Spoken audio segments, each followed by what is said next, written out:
Adriana, recentemente foi noticiado nos Estados Unidos, e infelizmente esse é somente mais um exemplo, que a CEO da Vertex Pharmaceutical, uma gigante farmacêutica, a Reshma Kewalramani, foi a mulher mais bem paga de 2022 no segmento.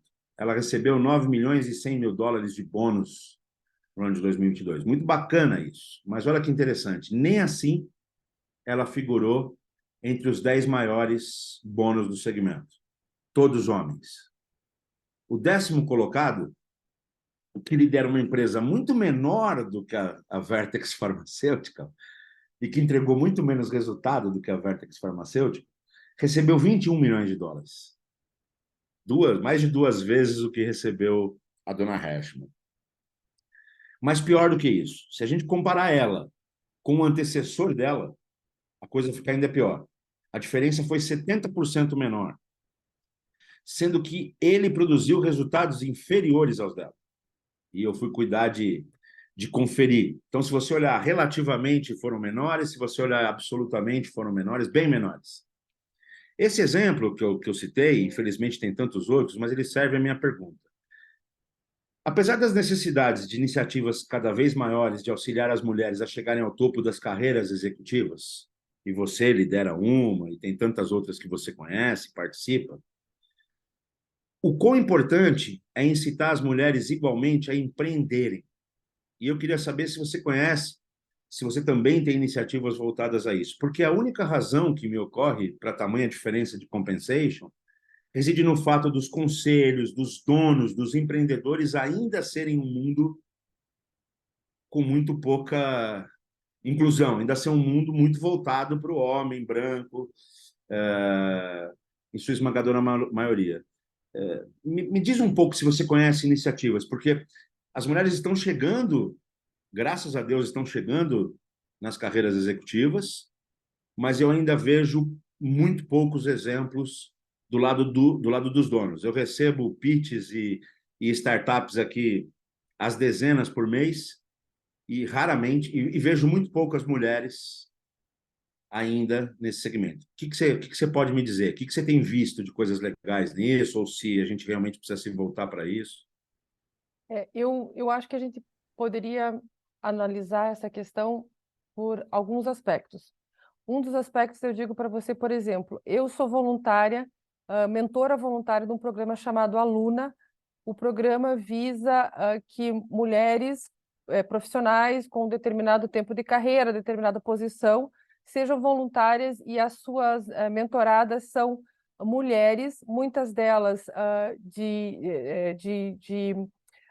vindo de periferia, mulheres que são a primeira mulher ou a primeira integrante da família a cursar universidade, curso superior.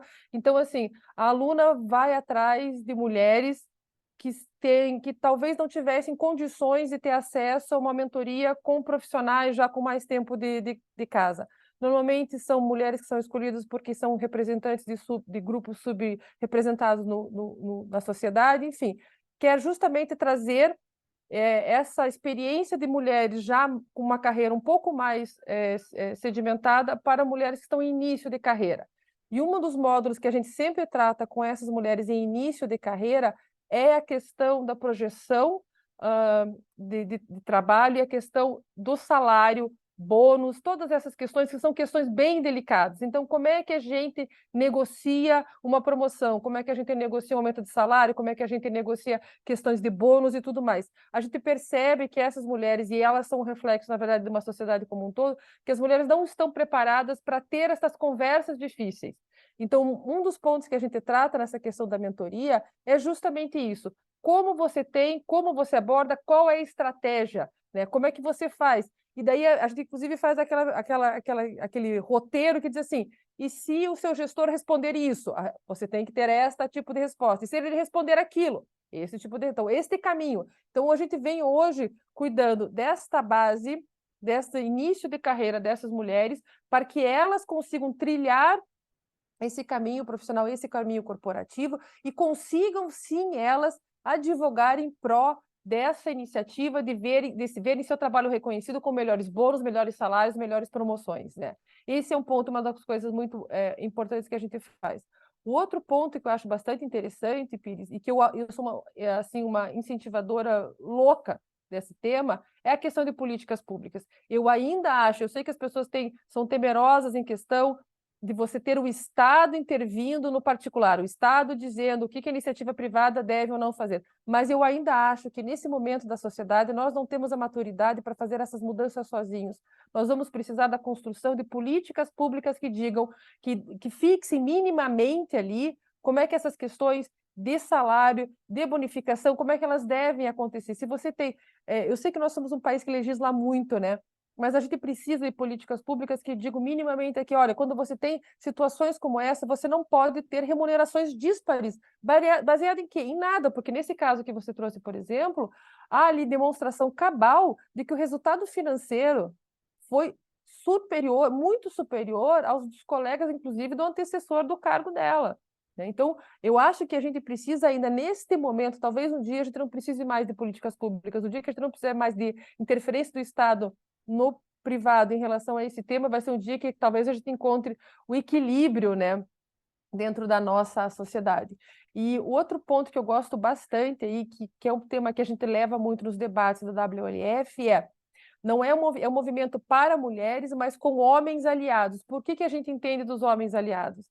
Os homens aliados são os homens que estão nos conselhos, se levam, os diretores. E o que a gente vem tentando aí evangelizar, né? Difundir a ideia, né? De que esses homens nessas posições sejam os padrinhos dessas mulheres que estão nesse caminho aí, nesse percurso profissional.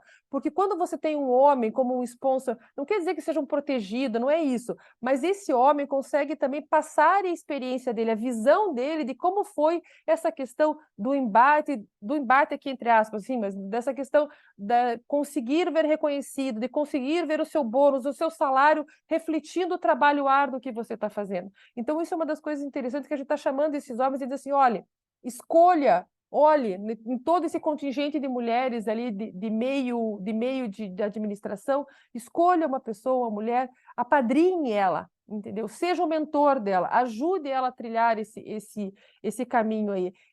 Isso é uma forma de, inclusive, você ajudar a tentar diminuir um pouco esses gaps remuneratórios, esses gaps de bônus e esses gaps, inclusive, de você ver posições de liderança sendo preenchidas por um maior número de mulheres, né?